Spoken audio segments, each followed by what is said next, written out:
ભાવનગર કૃષ્ણનગર કોળી જ્ઞાતિની વાડી દ્વારા તારીખ 16 મે 2025ના રોજ રાત્રે 10 કલાકે ફૂલે ફિલ્મ પૂરેપૂરો શો એન્ટરટેઇનમેન્ટ પાર્ક સિનેમામાં બુક કરવામાં આવ્યો હતો।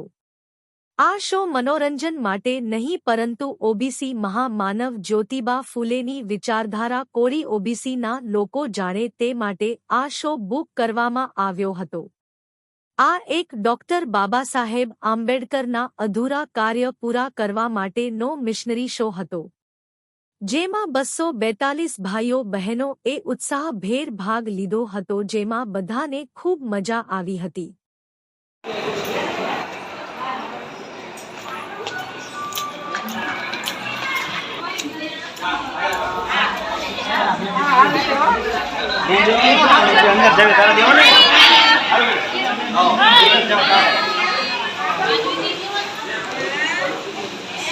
અમે જે બોર્ડ નથી જોતી બંધ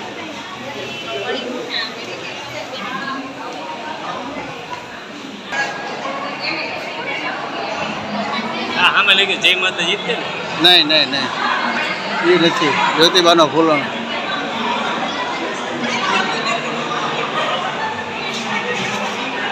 આજે બૌદ્ધ પરિવાર દ્વારા ચીમનભાઈ કંટારિયા અને એની સમગ્ર ટીમ દ્વારા આજે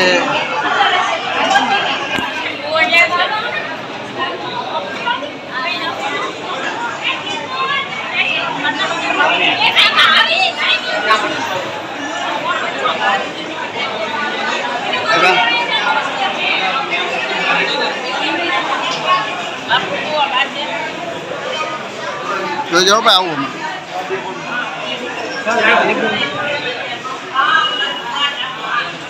ચીમનભાઈ કંટારિયા અને એની સમગ્ર ટીમ દ્વારા આજે જ્યોતિબા ફૂલેનું પિક્ચર મૂવી ભાવનગરની અંદર ગેલેક્સી સિનેમાની અંદર બધા વાડી દ્વારા બાબા સાહેબ અને બુદ્ધને માનવાવાળા તમામ ભાઈઓ બહેનોનો આજે એક પિક્ચર એટલે ફૂલે પિક્ચરનો આપણે શો રાખ્યો છે અને આ બધા ફેમિલી સાથે અંદર આવ્યા છે। આખો જે શો છે આપણે એ સ્ટોરીનો આપણે બુક કરાવી દીધો છે। આ મનોરંજન માટે નથી પણ એક મિશન છે, વિચારધારાનું પિક્ચરની વિચારધારા વિશે છે, એટલે મનોરંજન માટે આપણે જ્ઞાન તરફથી ન રાખી શકીએ પણ મિશન છે, લોકો આવે તો એ જાણે કે મહાત્મા જ્યોતિબા ફૂલે અને એમના પત્ની જે સાવિત્રીબાઈ ફૂલે છે એમને ભારતમાં પહેલી વખત મહિલાઓ માટે શિક્ષણની શાળા શરૂ કરી, એટલે આ ક્રાંતિકારી મહિલા જ્યોતિબા ફૂલે અને સાવિત્રીબાઈ ફૂલેનું જીવન જાણવા માટે આજનો આપણે શો રાખ્યો છે। જય ભીમ, નમો બુદ્ધાય। મિત્રો આજે જોઈ રહ્યા છો આ સમગ્ર શો આખો શોરૂમ શો છે બાબા સાહેબને જે અને જ્યોતિરાવ ફૂલેને જે પ્રેરિત જે મૂવી છે એ જોવા માટે આખો શો ચીમનભાઈ કંટારિયા અને સમગ્ર બૌદ્ધ પરિવાર દ્વારા આયોજન કરવામાં આવ્યું છે। નમો બુદ્ધાય।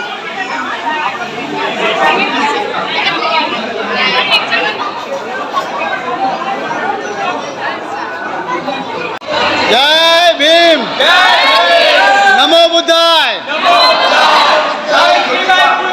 અમર રહો, અમર રહો, અમર રહો, અમર રહો।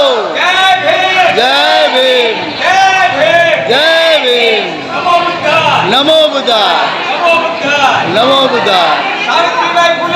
અમર રહો, અમર રહો, અમર રહો, અમર રહો, અમર રહો।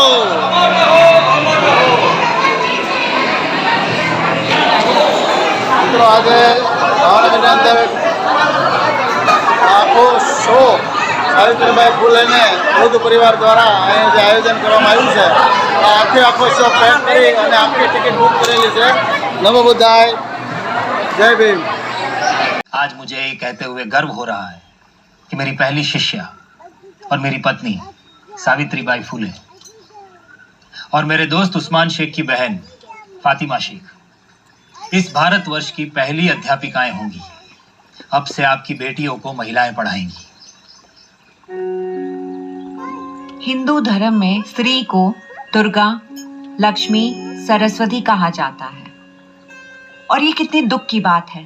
10-11 साल की उम्र की बच्चियों का विवाह अपने से अधेड़ उम्र के आदमियों से कर दिया जाता है। पत्नी की मृत्यु होती है तो पति दूसरा विवाह कर लेता है, परंतु जब स्त्री विधवा होती है तो उसका मुंडन करके जीवन भर उसको कष्ट दिया जाता है। ज्ञान अर्जित करने का अधिकार सिर्फ पुरुषों का होता तो भगवान सरस्वती माँ को ज्ञान की देवी नहीं बनाते। सिर्फ हिंदू धर्म में नहीं, हमारे मजहब के ठेकेदारों ने भी औरतों को गुलाम बनाए रखने के कानून बनाए हैं। पर अब वक्त बदल रहा है।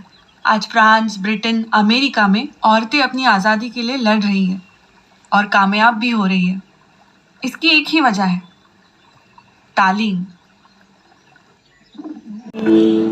जो समय से है परे, जो सफर से ना डरे, तेरा मेरा साथ दर से में जो ठके साथ वो नहीं।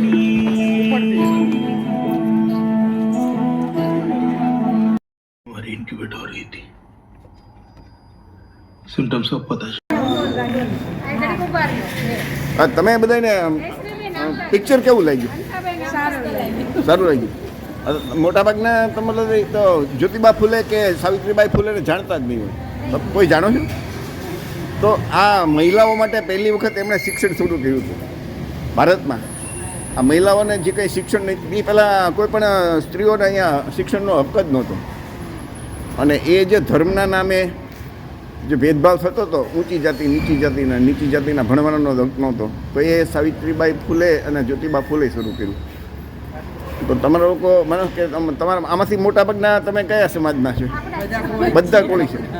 તો આ જે જ્યોતિબા છે એ ઓબીસી આપણા બક્ષીપંથના જ હતા. તો આપણા લોકો બક્ષીપંથના આપણા નેતાની કાંઈ જાણતા નથી, બરાબર છે. અને તમે જોઈજો કે એ જે સમજાવીને ગયા, એમણે જે વાત કરી, જ્યોતિબા ફૂલે, ડૉક્ટર બાબા સાહેબ આંબેડકર. જ્યોતિબા ફૂલે છે ને એ બાબા સાહેબ આંબેડકરના ગુરુ હતા. બાબા સાહેબે એમને ગુરુ માન્યા હતા. તો તમે જો કીધું કે ભાઈ અમે જ્યોતિબાને કંઈ જાણતા નથી, સાવિત્રીબાઈને જાણતા નથી, તો એમણે કીધું કે ભાઈ આ સમજાવ્યું. તમે પિક્ચર એટલા માટે તમને આ બધાને જોવા કે ભાઈ તમે લોકો જાણો, તમારા બાળકોને સમજાવો કે આ બ્રાહ્મણોએ જે જન્મથી મરણ સુધીના કર્મકાંડ, જે ઊંચની જાત બનાવી ને, એ કોઈ ઈશ્વરે નથી બનાવી, બ્રાહ્મણોએ બનાવી છે. તો આપણે એમાંથી સુધરવાનું, બ્રાહ્મણોનું કર્મકાંડ નહીં કરવાના બ્રાહ્મણના હાથે, આપણે જ આપણી રીતે કરાવવાના, બરાબર ને? સારું, બરાબર. મજા આવી ને બધાને પિક્ચરમાં? સારું. તમે મોટી ઉંમરના છો, તમારા છોકરાઓને સમજાવજો.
ઘણો